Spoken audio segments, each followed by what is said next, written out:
नमस्कार दोस्तों, मैं अखिलेश कुमार स्वागत करता हूं आपका अपने यूट्यूब चैनल मैथ मस्ती में। दोस्तों, इस वीडियो में हम देखेंगे लूसेंस प्राथमिक अंकगणित का चैप्टर नंबर 25 है, सैनिक स्कूल प्रवेश परीक्षा प्रश्न पत्र। और इसमें प्रश्न पत्र हम 2003 और 4 से सेशन का मैथ्स का देखने वाले हैं। तो मैं आशा करता हूँ कि पिछले वीडियो को आपने देखा भी होगा, क्योंकि पिछले वीडियो में हम लोगों ने 2 और 3 का सेशन का प्रश्न पत्र देखा था। आज हम देखने वाले हैं 3 और 4 के बीच का प्रश्न पत्र क्या है। तो चलिए शुरू करते हैं। और हाँ, अगर विद्यासागर अंकगणित का पूरा सोल्यूशन देखना चाहते हैं तो आप प्लेलिस्ट में जाइए। 92 वीडियो का एक प्लेलिस्ट होगा, नाम लिखा होगा ऑल विद्यासागर अंकगणित फुल सोल्यूशन। तो आप वहाँ से विद्यासागर अंकगणित का पूरा सोल्यूशन देख सकते हैं। चलिए 1 नंबर क्वेश्चन देखते हैं क्या कहता है। 1 नंबर क्वेश्चन दिया है, इतना में क्या जोड़ें कि योगफल इतना हो जाए। तो सिंपल सी बात है, दूसरा जो दिया गया है वो बड़ा होगा, तो बड़े वाले में से छोटे वाले को सिंपल घटा देंगे, हमारा उत्तर आ जाएगा 47,909 में से घटा देंगे 28,910, 28,910 आपका आंसर आ जाएगा। 9 हो जाएगा, 10 में से 1 गया, 9 हो जाएगा। यहाँ 18 बच गया, 18 में से 9 गया, 9 9 18। यहाँ 16 में से 8 गया, 8 8 16, 3 में से 2 जाएगा 1, 18,999 आपका आंसर हो जाएगा। ठीक है, चलिए 2 नंबर क्वेश्चन देखते हैं क्या कहता है। 2 नंबर क्वेश्चन दिया गया है आपका 0.09 का वर्गमूल निकालना है। तो सिंपल हम क्या करेंगे, 0.09 है तो वर्गमूल निकालने के लिए हम सिंपल सबसे पहले इसको फ्रैक्शन में चेंज कर लेते हैं। तो ये क्या हो जाएगा, 9/100 भी लिख सकते हैं। अब वर्गमूल निकालने की बात आ रही है तो वर्गमूल के लिए हम क्या करते हैं, रूट अंडर लगा देंगे। तो ये हमारा हो जाएगा क्या, √3 का वर्गमूल 3 निकल जाता है और √100 का वर्गमूल 10 हो जाएगा। अब इसको भाग देना आसान हो गया, 0.3 आपका आंसर हो जाएगा। कोई दिक्कत नहीं है। चलिए, आशा करता हूँ समझ गए होंगे। 3 नंबर क्वेश्चन देखते हैं क्या कहता है। 3 नंबर क्वेश्चन देखिए।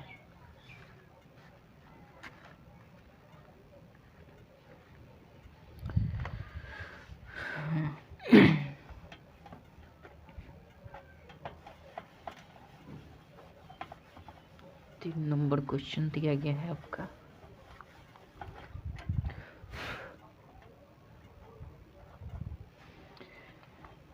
3 नंबर क्वेश्चन दिया है 11/200। ठीक है, 11/200 को प्रतिशत में बदलना है। तो प्रतिशत में बदलने के लिए हम 100 से गुना कर देते हैं। तो ये 2 से 2 खत्म हो जाएगा, 11/2 प्रतिशत आपका आंसर हो जाएगा। ठीक है, इसको पूर्णांक में तोड़ना चाहता था, 5/1/2 प्रतिशत। कोई दिक्कत नहीं है। चलिए 4 नंबर देखते हैं क्या कहता है क्वेश्चन। खाली स्थान को भरना है। 11/5 का ये नंबर दिया है, 11/5 का व्युत्क्रम। व्युत्क्रम मतलब उल्टा क्या होगा, तो 5/11 होगा। केवल अंश का हर का अंश कर देते हैं। ठीक है, बी नंबर 4 का बी नंबर क्वेश्चन दिया गया है आपका 2/3 प्लस 1/3 का वैल्यू निकाल देना है। तो सॉरी, गलती कर दी, 1/2 का वैल्यू, 1/2 का वैल्यू दोनों का लघुत्तम ले लेंगे, 6 हो जाएगा। 3 से भाग करेंगे तो 2 2 दूना का 4 प्लस ये 3 हो जाएगा, 4 3 7/6 हो जाएगा, यानी 1/6 आपका आंसर हो जाएगा। ठीक है, आशा करता हूँ समझ गए होंगे। 5 नंबर क्वेश्चन देखते हैं क्या कहता है। 5 नंबर देखिए।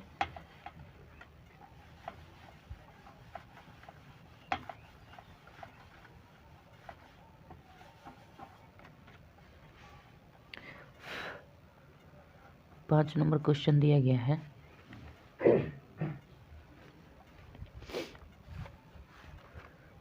सरल कीजिए। और दिया है 2.1/2 प्लस 3.5/7 गुना है 7/13 माइनस 1/3 गुना 3। सबसे पहले भाग और गुना की क्रिया करते हैं पहले। तो भाग तो है नहीं, गुना है, तो गुना को देख लेंगे। इसको तो पूर्णांक तो 2 2 4 1 5/2 हो जाएगा। ये 7 3 21 5 26 अब/7 हो जाएगा। गुना कर देते हैं 7/13 माइनस ये तो गुना है तो कट जाएगा, तो -1 कर देते हैं, ये भी कट जाएगा, है ना।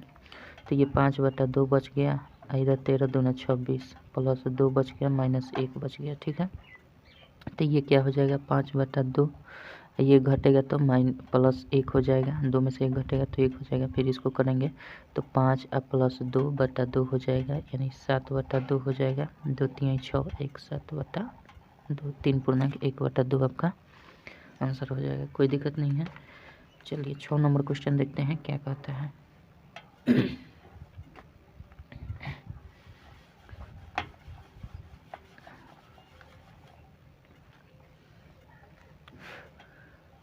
नंबर क्वेश्चन दिया गया है आपका, इतना को 12 से भाग दीजिए। दिया गया है 0.192, भाग देना है 12 से। तो हम सिंपल क्या कर देते हैं 192/12 कर देते हैं। अगुना नीचे कितना 3 0 बैठा देते हैं, यहाँ दशमलव के बदले यहाँ बैठा देंगे, 12 से गाड़ देंगे, 12 एकम 12, 12 छक 72, यानी 0.016 आपका भागफल हो जाएगा। कोई दिक्कत नहीं है। चलिए 7 नंबर क्वेश्चन देखते हैं क्या कहता है। 7 नंबर क्वेश्चन दिया है, विमला के पास 7.5 मीटर लंबा रिबन है, वह उसको कमल के साथ बराबर बराबर हिस्सों में बांटना चाहती है। प्रत्येक के पास कितना रिबन होगा? एक तो विमल है और साथ ही साथ एक कमल है, तो 2 व्यक्ति हुए। तो 7.5 मीटर लंबा रिबन है। अगर केवल विमल होती तो 7.5 मीटर उसे पूर्ण मिल जाता, लेकिन उसको कमल के साथ बांटना है, यानी 2 व्यक्ति होगा तो सिंपल इसमें 2 से भाग कर देते हैं। तो ये 75 37.5 होता है। 37.5 अब बटा कर देंगे 10, इस दशमलव हटाने के बदले में, और इसका आधा, ऐसे कंफ्यूज हो जाएंगे आप। इसको हम पहले कैसे लिख सकते हैं 75/2 गुना 10 भी कर सकते हैं, इसमें कोई डाउट नहीं है। अब 75 में 2 से भाग करेंगे तो 37.5 37.5 होगा। अब बटा 10 करेंगे, अब 10 से फिर भाग देना है तो दशमलव के इधर खसक जाएगा एक अंक, यानी 3.75 आपका आंसर हो जाएगा। ठीक है, चलिए 8 नंबर क्वेश्चन देखते हैं क्या कहता है।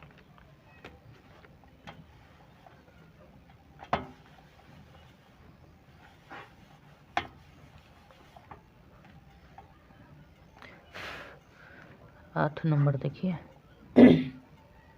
दिया है एक आयत का क्षेत्रफल 12 वर्ग सेंटीमीटर है तथा लंबाई 4 है, तो आयत की चौड़ाई बराबर, चौड़ाई बराबर क्या होता है क्षेत्रफल बटा लंबाई। क्षेत्रफल कितना दिया है 12, लंबाई कितने दिया है 4, सिंपल भाग कर देना है 4 3 12 3 मीटर, इसकी क्या हो जाएगी चौड़ाई हो जाएगी। ठीक है, 9 नंबर देखते हैं क्वेश्चन क्या कहता है। 9 नंबर दिए घनाभ का आयतन 512 घन सेंटीमीटर, उसके सिरे की लंबाई क्या होगी? तो घनमूल निकाल देते हैं आयतन का घनमूल। तो आयतन हमारा कितना दिया है, एक भुजा निकालना है, किनारा निकालना है, तो रूट नहीं बोलते हैं, क्यूब रूट 512 कर देते हैं। ठीक है, तो ये हो जाएगा 512 के 8 8 64 8 512 होता है, 3 बार करेंगे तो ये 8 निकल कर आ जाएगा, 8 सेंटीमीटर आपका आंसर हो जाएगा। ठीक है, चलिए 10 नंबर क्वेश्चन देखते हैं क्या कहता है।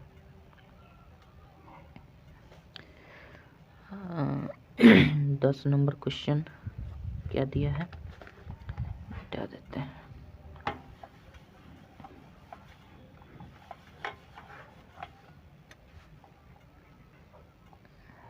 10 नंबर क्वेश्चन दिया गया है, यदि कमला 400 रुपये 3 साल के लिए 8% ब्याज की दर से उधार लेते हैं तो उसको कुल कितना ब्याज देना पड़ेगा? तो 400 का 3 साल के लिए 8% वार्षिक ब्याज निकालना है, 100 से भाग कर देते हैं, 4 3 12 8 96 रुपये आपका आंसर हो जाएगा।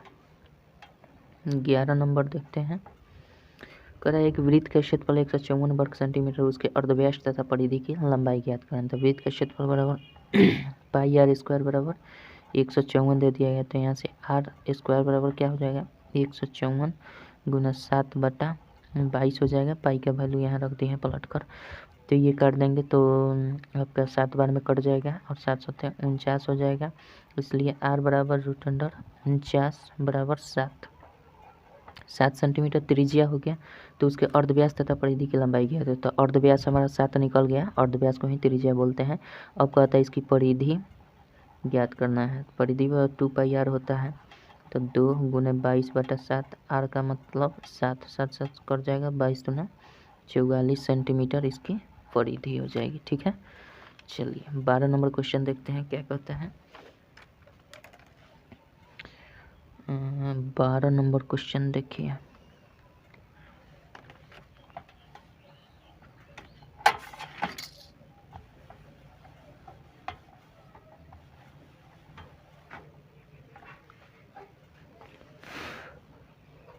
बारह नंबर क्वेश्चन दिया गया है। प्रश्न 12 तथा 13 में रिक्त स्थान को भरना है। चलिए 12 में पहले देख लेते हैं। ए नंबर 12 का क्या दिया है। 12 का ए नंबर दिया है, वृत्त के आधे को डैश कहते हैं। वृत्त के आधे को डैश कहते हैं। तो ए नंबर वृत्त है, मान लीजिए वृत्त का रहा है, इसके आधे को क्या करते हैं, अर्धवृत्त कहते हैं। तो इसमें भर सकते हैं अर्धवृत्त। बी नंबर दिया है, डैश वृत्त की सबसे लंबी जीवा होती है। तो व्यास जो होती है वृत्त की सबसे लंबी जीवा होती है। ये व्यास जो होती है वृत्त की सबसे लंबी जीवा कही जाती है। ठीक है, सी नंबर देखते हैं। वृत्त की लंबाई उसका डैश कहलाता है। वृत्त की लंबाई जितनी भी होता है ये सब इसकी परिधि कहलाता है। वृत्त की लंबाई क्या कहलाता है, उसका परिधि कहलाता है। इसमें कोई दिक्कत नहीं है। चलिए 12 का सी हो गया, डी भी है क्या, नहीं 12 का 3 ही है, कोई दिक्कत नहीं है। 13 नंबर क्वेश्चन देखते हैं, चूँकि 13 भी भरने वाला है। तो 13 नंबर क्वेश्चन दिया है, कोण जिसका मान 90 डिग्री से कम होता है डैश कहलाता है। वह कोण जिसका मान 90 डिग्री से कम होता है उसको न्यून कोण बोलते हैं। ठीक है, ए नंबर 13 का ए नंबर जो होगा न्यून कोण बोलते हैं। बी नंबर जो दिया है, कोण जिसका माप 90 डिग्री होता है उसे समकोण बोलते हैं। ठीक है, जिस कोण का माप 90 डिग्री हो उसे समकोण बोलते हैं। सी नंबर क्वेश्चन दिया गया है, कोण जिसका माप 90 डिग्री से अधिक होता है अधिक कोण कहलाता है। ये अधिक कोण कहलाता है। ठीक है, तो ये हो गया आपका आंसर, ये भी हो गया आपका आंसर। ठीक है, चलिए अब बात करते हैं हम 14 नंबर क्वेश्चन के। 14 नंबर क्वेश्चन देखते हैं क्या कहता है।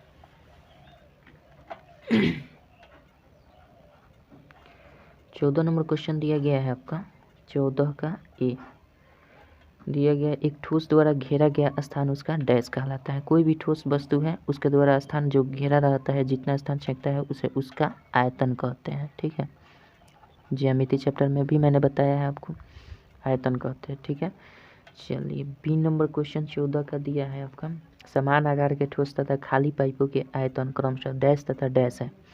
तो पहले वाले में तो मान लीजिए कि कोई समान आकार के ठोस है, जैसे उसकी समान आकार कहने का मतलब क्या, लंबाई भी उतना है, चौड़ाई भी उतना और ऊंचाई भी उतना ही है। तो एक प्रकार से ये कौन सा आकृति बन जाएगा, घन बन जाएगा, जिसकी आकार सब बराबर हो, लंबाई चौड़ाई ऊंचाई, तो वो घन बन जाएगा।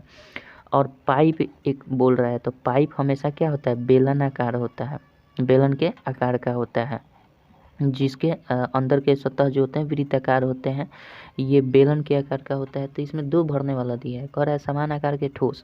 तो समान आकार कोई भी ठोस हो जिसकी लंबाई चौड़ाई ऊंचाई अगर बराबर है तो वो घन बन जाता है। और घन के लिए आयतन पूछ रहा है, तो घन के लिए आयतन पहले वाले में भर दीजिएगा भुजा क्यूब, भुजा क्यूब पहले वाले में भरा जाएगा। और दूसरा बोल रहा है कि पाइप के आयतन क्रमशः क्या होंगे, तो पाइप का आयतन बराबर पाई आर स्क्वायर एच होता है। ठीक है, पाई आर स्क्वायर एच, यानी हम लिख सकते हैं पाई आर स्क्वायर एच। घन बेलन का आयतन बराबर क्या होता है, पाई आर स्क्वायर एच।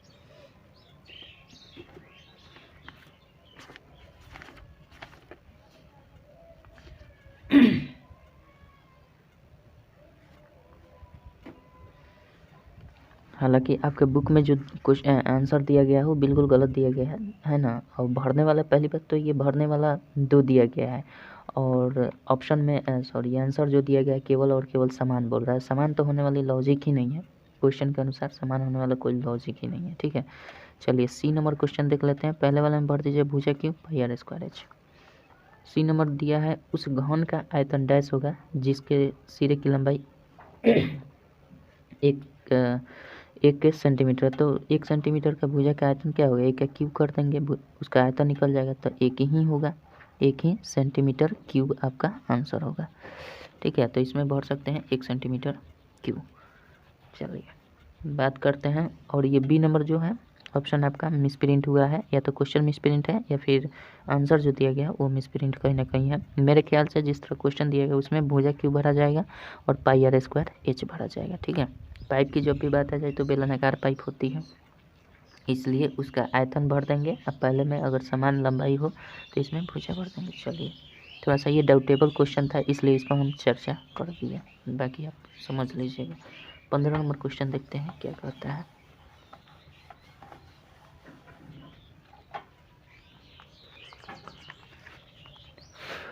पंद्रह नंबर क्वेश्चन दिया गया है आपका, 15 का ए है। निम्नलिखित कथनों का सत्य असत्य लिखना है। तो ए नंबर कह रहा है एक लाइन की निश्चित लंबाई नहीं होती है। लाइन मतलब रेखा, लाइन बोल रहा है तो इसको रेखा समझेंगे। रेखा के बोल रहा है कि निश्चित लंबाई नहीं होती, ये बात सही है, बिल्कुल सही है, उसकी निश्चित लंबाई नहीं होती है। बी नंबर क्वेश्चन दिया है एक लाइन के अंतिम बिंदु नहीं होते हैं, ये भी बात बिल्कुल सही है। लाइन का कोई भी अंतिम बिंदु नहीं होता है, वो दोनों तरफ तीर लगा हुआ रहता है इस तरह से, तो ये लाइन होता है। सी नंबर देखते हैं। सी नंबर दिया एक लाइन को पेपर पर नहीं खींचा जा सकता है परंतु चित्र द्वारा दर्शाया जा सकता है, ये तो बात सही बात है। हाँ, इसको नहीं खींचा जा सकता है लेकिन चित्र के द्वारा दर्शाया जा सकता है, ये भी बात सही है आपका। यानी 15 का तीनों जो क्वेश्चन है सबका सही सही सत्य सत्य आपका आंसर हो जाएगा, ठीक है। 16 नंबर क्वेश्चन देखते हैं क्या कहता है।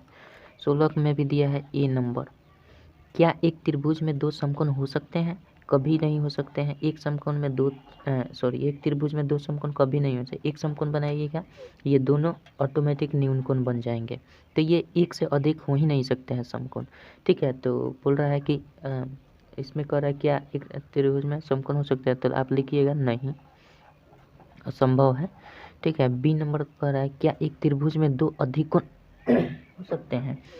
क्या एक त्रिभुज में दो अधिक कोण हो सकते हैं? बिल्कुल नहीं हो सकते हैं। इसमें भी किसी भी त्रिभुज में एक अधिक कोण बनाइएगा तो दो न्यूनकोण ऑटोमेटिक ये हो जाएंगे। जब समकोण पर न्यूनकोण हो जा रहा है तो दो अधिक कोण पर तो न्यूनकोण ऑटोमेटिक हो ही जाएंगे, तो ये भी नहीं होगा। सी नंबर दिया है क्या एक त्रिभुज में एक अधिक कोण व एक समकोण हो सकते हैं? ये भी नहीं होगा। किसी भी एक त्रिभुज में, एक ही त्रिभुज में एक अधिक कोण होना चाहिए और एक समकोण होना चाहिए, हो ही नहीं सकता है। एक अधिक कोण बनाइएगा तो दो ऑटोमेटिक न्यूनकोण हो जाएंगे, तो फिर समकोण कैसे बना पाइएगा? या फिर एक त्रिभुज में एक समकोण बना दीजिएगा तो दूसरा दोनों न्यूनकोण हो जाएंगे, अधिक कोण कहाँ से बनाइएगा? तो इसलिए इन तीनों का तीनों जो है कथन नहीं हो, इसका आंसर हो जाएगा, ठीक है। चलिए 17 नंबर क्वेश्चन देखते हैं क्या कहता है।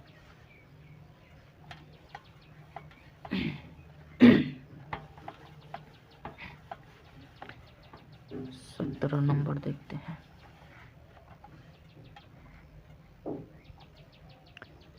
17 नंबर क्वेश्चन दिया गया है आपका, एक सेकंड।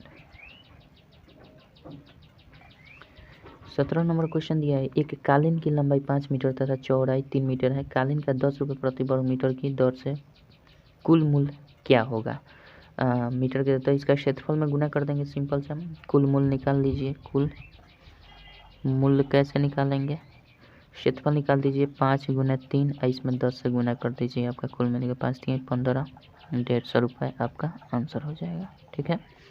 18 नंबर क्वेश्चन देखिए, दिया है एक एक्सप्रेस रेलगाड़ी नई दिल्ली से गोविंदपुर के बीच की 440 किलोमीटर दूरी 5 घंटे में 30 मिनट 5 घंटे 30 मिनट तक करती, उसकी गति क्या है? तो गति बटा दूरी बटा चाल होता है, यानी दूरी 440 किलोमीटर है। चाल कितना है, समय कितना दिया है? 5 घंटा 30 मिनट। तो 30 मिनट को हम घंटा में चेंज कर देंगे तो 30 बटा 60 कर देंगे, मतलब 1/2 हो जाएगा। तो 440 बटा ये 5 दूना 10 11/2 हो जाएगा। 5 दूना 10 11/2, ये जाएगा 440 गुना 2 ऊपर चला जाएगा, 11 नीचे आ जाएगा। तो इस प्रकार से हमारा क्या दूरी बटा समय बराबर क्या होता है? चाल होता है। तो ये चाल निकल जाएगा, 4 बार में कट जाएगा, 80 किलोमीटर पर आवर इसकी स्पीड हो जाएगी, गति हो जाएगी, कोई दिक्कत नहीं है। 19 नंबर क्वेश्चन देखते हैं क्या कहता है।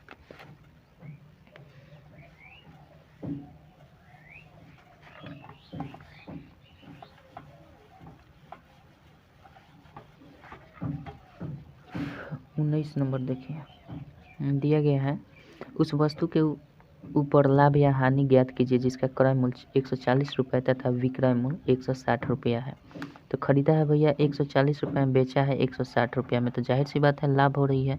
तो 160 में से 140 घटा देंगे, कितने रुपए का लाभ हो रहा है? 20 रुपये का लाभ हो रहा है, इसमें कोई दिक्कत नहीं है, परसेंटेज नहीं ना पूछ रहा है। तो विक्रय मूल्य उस वस्तु के ऊपर लाभ या हानि, केवल लाभ या हानि बता देना, तो 20 रुपये लाभ होगा बस। ठीक है, परसेंटेज पूछता तो आगे और करते हैं, लेकिन नहीं पूछा है। 20 नंबर क्वेश्चन देखते हैं। कह रहा है कौन सा बड़ा है, तो पहले सॉल्व करेंगे तब ना। 144 का 25%, तो 144 का 25% कर देंगे। 25 चौके 100, 4 3 12, 4 6 24, ये आ रहा है 36। और दिया है एक 200 का 19%, 200 का 19%, तो ये हो जाएगा 19 दूना 38। ये 36 है, ये 38 है, तो दूसरे वाला जो दिया गया है 200 का 19% अधिक है। ठीक है, चलिए 21 नंबर क्वेश्चन देखते हैं क्या कहता है। मिटा देता है।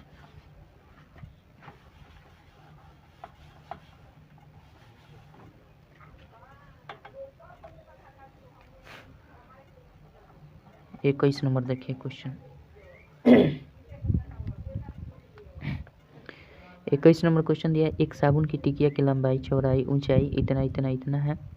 ठीक है, एक कार्डबोर्ड की लंबाई चौड़ाई ऊंचाई इतना इतना इतना है, तो ऐसे कितनी टिक्कियाँ रखी जा सकती है। सिंपल, जो बड़ी कार्डबोर्ड की लंबाई चौड़ाई ऊंचाई दिया है सबको गुना कर देंगे, यानी 56 है, 40 है और 25 है। इसमें भाग कर देंगे, ये आयतन निकल गया, तो आयतन बटा टिक्कियों की संख्या बराबर ये हमारा क्या दिया है, कार्डबोर्ड का आयतन बटा एक साबुन की माप की आयतन। 7 गुने 5 गुने 2.5 है, तो 25 लिख देते हैं, ऊपर 10 से गुना कर देते हैं।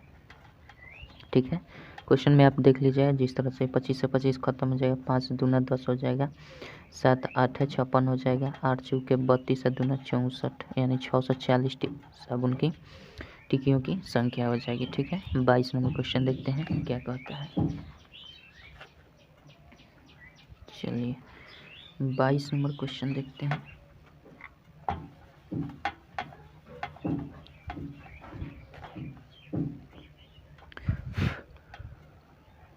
बाईस नंबर क्वेश्चन दिया गया है, एक बाल्टियों में 8 लीटर 9 लीटर 11 लीटर 12 लीटर दूध है। एक दूधिया इसको मापने वाले बर्तन का प्रयोग किए बगैर 2 होटलों में बराबर बराबर मात्रा में बांटना चाहता है, वह इस दूध को कैसे बांटेगा। तो सिंपल सी बात है, 4 बाल्टी है। ठीक है, तो बराबर बराबर बांटना है, तो पहले देख लेंगे कि आखिर है क्या, कितना लीटर टोटल दूध है। तो 8 + 9 + 11 + 12 लीटर दूध है। ठीक है, मापना नहीं है इसको, ऐसे ही बाल्टी उठाकर दे देना है और बराबर बराबर मात्रा में मिलना चाहिए। तो और 2 होटल में देना है, तो पहले देख लेते हैं कितना किलो है। 8 9 70, ऐसा कर लेते हैं, 8 9 17 और 10 27 28 28 12 आपका हो जाएगा 60, 28 12 40 हो जाएगा ना, 28 12 40 लीटर टोटल दूध जो है वो 40 लीटर है। तो जाहिर सी बात है 20-20 लीटर मिल जाएगा, तो दोनों होटल में बराबर बराबर मिल जाएगा। तब इसी में से नापना नहीं है, उसी बाल्टी को दे देना है, कोई भी 2 बाल्टी उठाकर दे देना है। तो हम उसी तरह से 8 और 12 और 8 को उठा कर दे देंगे, तो एक 12 लीटर हम कर लेते हैं और प्लस 8 लीटर कर लेते हैं, तो एक व्यक्ति को एक होटल में दे दिया जाएगा। और फिर ये 9 लीटर और 11 लीटर कर सकते हैं, 11 लीटर वाला बाल्टी का दूध और 9 लीटर वाला बाल्टी का दूध ये दूसरे होटल में दे देंगे, ये पहले होटल में दे देंगे। तो दोनों को देखिए 20 लीटर इसको भी मिल गया और 20 लीटर इसको भी मिल गया, टोटल 40 लीटर दूध भी हो गया, बिना नापे बाल्टी से ही हम दे दिए उसे। ठीक है, तो इसमें कोई दिक्कत नहीं है। आशा करता हूँ एक होटल में 12 लीटर 8 लीटर दे देगा, दूसरे होटल में 11 लीटर 9 लीटर दे देगा, काम हो गया। ठीक है, चलिए 23 नंबर क्वेश्चन देखते हैं क्या कहता है।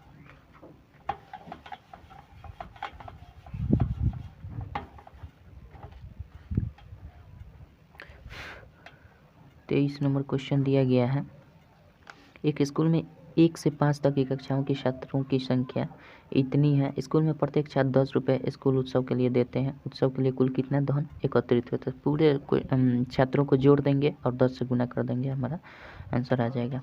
तो क्या कर देंगे, 29 है, 43 है, 38 है, 26 है और 34 है। ठीक है, इस सबको पहले जोड़ लेते हैं, उसके बाद 10 से गुना कर देंगे, आंसर आ जाएगा।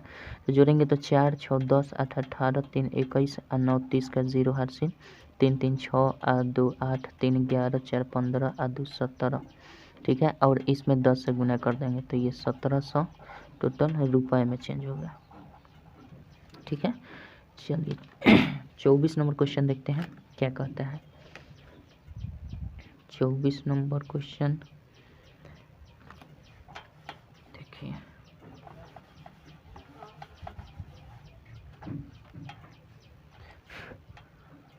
24 नंबर क्वेश्चन दिया गया है आपका। रहीम कार से 15 मीटर प्रति सेकंड की रफ्तार से 108 किलोमीटर की दूरी तय करता है। उसको यह दूरी तय करने में कितने घंटे लगेंगे? समय घंटा में निकाल देना है। तो सिंपल सी बात, दूरी बराबर समय बराबर क्या है, दूरी बटा चाल। चाल कितना दिया है? 15 मीटर पर सेकंड में दिया है, तो इसको हम किलोमीटर पर आवर में चेंज करें तो 18/5 से गुना कर देंगे, तो ये हमारा चाल निकल जाएगा। ठीक है, सॉरी, दूरी करने में कितने घंटे समय लगेगा, समय निकल रहा है। चूँकि दूरी बटा चाल बराबर समय ही होता है, तो 108 हो जाएगा, ऊपर ये 5वां चल जाएगा, नीचे 15 गुना 18 बच जाएगा। ठीक है, 15 से 5 दिए, 15 3 से काट देंगे, तो ये 3 3 9 3 6 18, 18 दूना 36, यानी 2 घंटे का समय लग जाएगा। ठीक है, चलिए 25 नंबर क्वेश्चन देखते हैं क्या कहता है। 25 नंबर देखिए,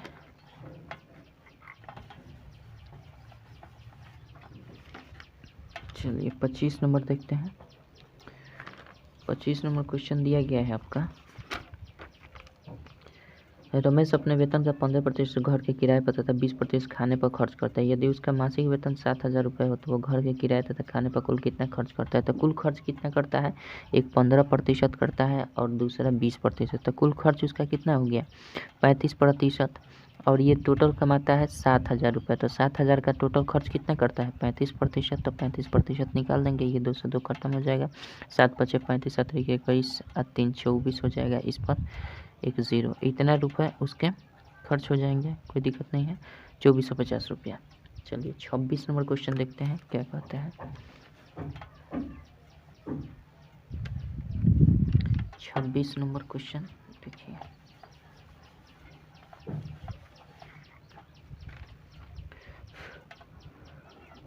26 नंबर क्वेश्चन दिया है। एक ठोस को जब पानी में डाला जाता है तो वह एक बर्तन में 20 सेंटीमीटर ऊंचाई तक खड़ा होता है, जिससे पानी का स्तर 1/5 बढ़ जाता है। ठोस में परिवर्तन ऊंचाई क्या है? ऊंचाई में कितने प्रतिशत की वृद्धि हुई है? तो पहले बात की ऊंचाई क्या है, तो 20 का 1/5 ऊंचाई हो जाएगी।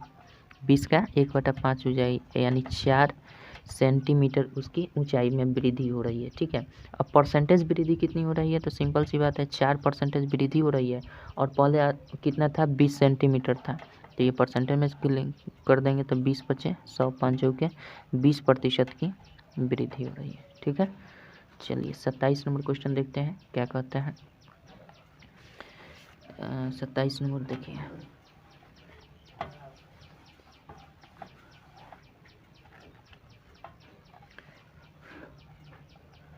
27 नंबर क्वेश्चन दिया गया है आपका, ब्याज निकालिए। 2 क्वेश्चन है। 27 का ए नंबर है, 5,000 का 8% 1 वर्ष के लिए बटा 100 कर देंगे, ये 2 से 2 खत्म हो जाएगा, 8 × 5 = 40 हो जाएगा। इस पर एक 0 बैठा देंगे, 400 रुपये इसका ब्याज हो जाएगा। ठीक है, बी नंबर क्वेश्चन दिया गया है, 900 रुपये 7% 5 वर्ष का, तो 900 रुपये 7% 5 वर्ष का बटा 100 कर देंगे, ये से ये खत्म हो जाएगा। 9 × 7 = 63, आगुने 5 कर देते हैं, 5 × 3 = 15, 6 × 5 = 30, 1 × 1 = 315 रुपये आपका आंसर हो जाएगा। ठीक है, चलिए बात करते हैं अब हम 28 नंबर क्वेश्चन के।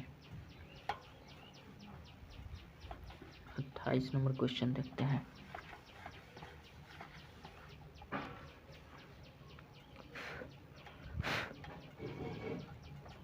28 नंबर क्वेश्चन दिया गया है आपका, निम्नलिखित सेल्सियस पैमाने पर दिए गए तापों को फ़ारेनहाइट पैमाने पर दर्शाइए। तो डिग्री फ़ारेनहाइट बराबर क्या होता है? 1 नंबर क्वेश्चन आपका दिया गया है, 30 डिग्री सेल्सियस को हमें कन्वर्ट कर देना है डिग्री फ़ारेनहाइट। तो डिग्री फ़ारेनहाइट का फार्मूला होता है 9C/5 + 32 डिग्री। ठीक है, इसी फार्मूला पर रख देंगे, सबका मान निकल जाएगा। तो 9C का मतलब 30 डिग्री पहले क्वेश्चन के लिए, अब बटा 5 आप + 32 कर देंगे, तो 5 × 6 = 30, 9 × 6 = 54, आप + 32 हो जाएगा, तो ये 6 हो जाएगा, 5 4 5 3 8 हो जाएगा, यानी 86 डिग्री फ़ारेनहाइट आपका आंसर हो जाएगा। ठीक है, चलिए 2 नंबर क्वेश्चन जो दिया गया है कितना डिग्री सेल्सियस, 20 डिग्री सेल्सियस है। तो उसी तरह से करना है, 9 गुने 20 कर देना है बटा 5 प्लस 32, 5 चौके 20, 9 चौके 36 प्लस 32 यानी 8 3 3 6 68 डिग्री फ़ारेनहाइट आपका आंसर हो जाएगा 2 का। 3 नंबर दिया गया है आपका 45 डिग्री सेल्सियस। तो सिंपल कर देना है, 9 गुने 45 डिग्री बटा 5 कर देना है प्लस 32 करना है, 5 9 45, 9 9 81 प्लस 32 कर देना है, 2 1 3 8 3 11 113 डिग्री फ़ारेनहाइट हो जाएगा। ठीक है, चलिए अब 4 नंबर दिया है, यहीं पे देख लेते हैं। 4 नंबर 100 डिग्री सेल्सियस दिया है, तो क्या करेंगे, 9 गुने 100 बटा 32 कर देंगे, 5 कर देंगे प्लस 32 डिग्री कर देंगे, 5 से 20 500 और 9 दूना 18 180 डिग्री प्लस 32 डिग्री ये जोड़ देंगे तो 2 8 3 11 2 212 डिग्री फ़ारेनहाइट आपका आंसर हो जाएगा। ठीक है, आशा करता हूँ समझ गए होंगे। चलिए 29 नंबर क्वेश्चन देखते हैं क्या कहता है।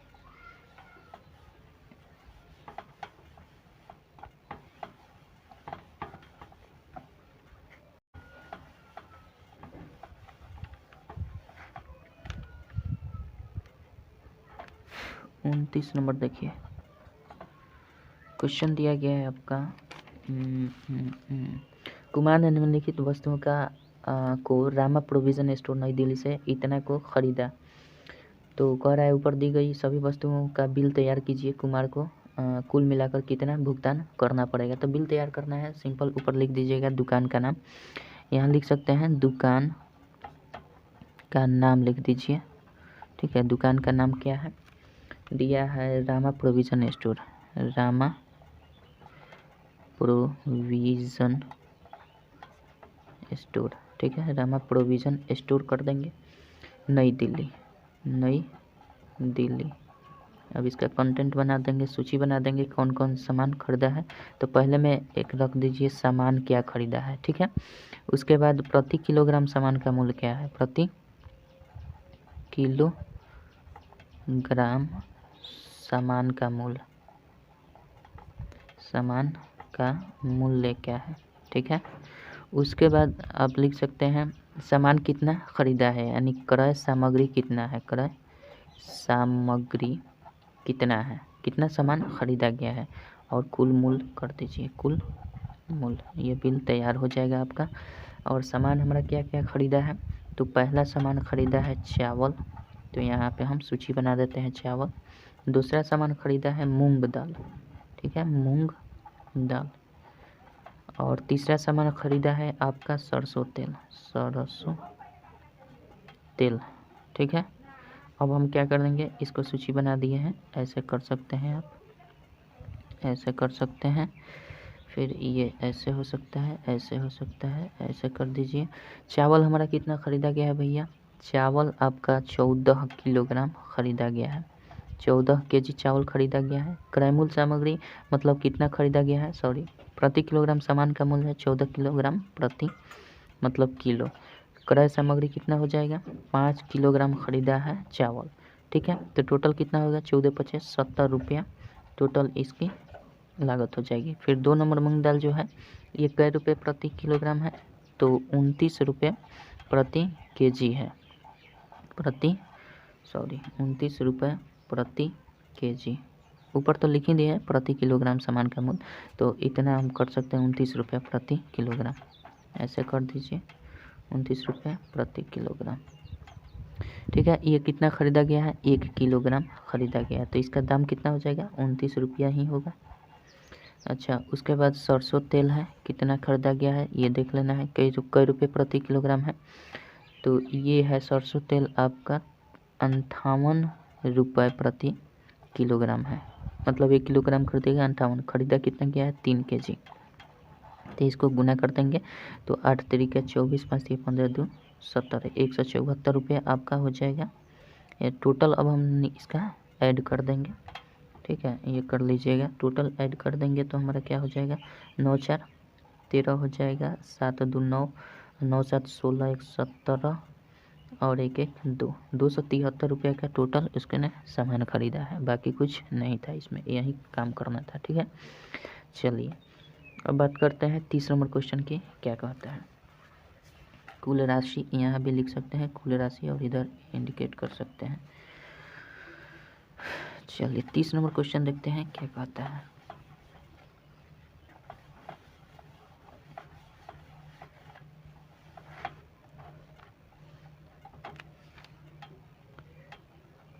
तीस नंबर क्वेश्चन दिया गया है आपका, एक मिश्र धातु में 15% जस्ता, 25% पीतल तथा शेष तांबा है। मिश्र धातु के 75 किलोग्राम में कुल कितना तांबा है। तो तांबा का पहले परसेंटेज निकाल लेते हैं। तांबा का परसेंटेज कैसे निकलेगा, तांबा का प्रतिशत मात्रा निकाल सकते हैं। प्रतिशत मात्रा कैसे निकलेगा, टोटल 100% मान लीजिए धातु है ना। मिश्र धातु 100% का है, जिसमें 15% हमारा क्या है, 15% जो है जस्ता है और 25% ये क्या है, पीतल है। तो जो 100% होगा उसमें से ये दो अपना अपना परसेंटेज इसका निर्धारित किया गया है, तो शेष जो बचेगा वो तांबा ही होगा, क्योंकि तांबा भी तीन ही वस्तुओं का मिश्रण है, तीन ही धातुओं का मिश्रण है। तो 100% अब माइनस जोड़ देंगे, 5 5 10 2 1 3 1 4, ठीक है, 40% हो जाएगा। तो बचा क्या, 60% जो है ये तांबा का मात्रा हो गया। तो टोटल कितना किलोग्राम है, 75 किलोग्राम का मिश्र धातु है, तो 75 का सिंपल कर देंगे 60%, तो 100 कर देंगे, ये से कट जाएगा। 10 का हमारा 5 हो जाएगा, 6 का 3 हो जाएगा, 5 15 25 75, 15 3 45 किलोग्राम तांबा है उस मिश्र धातु में। कोई दिक्कत नहीं है, आशा करता हूँ समझ गए हो। तो चलिए मिलते हैं नेक्स्ट वीडियो में सैनिक स्कूल प्रवेश परीक्षा 2004-05 सेशन का मैथ्स से। चलिए मिलते हैं, तब तक के लिए जय हिंद, जय भारत।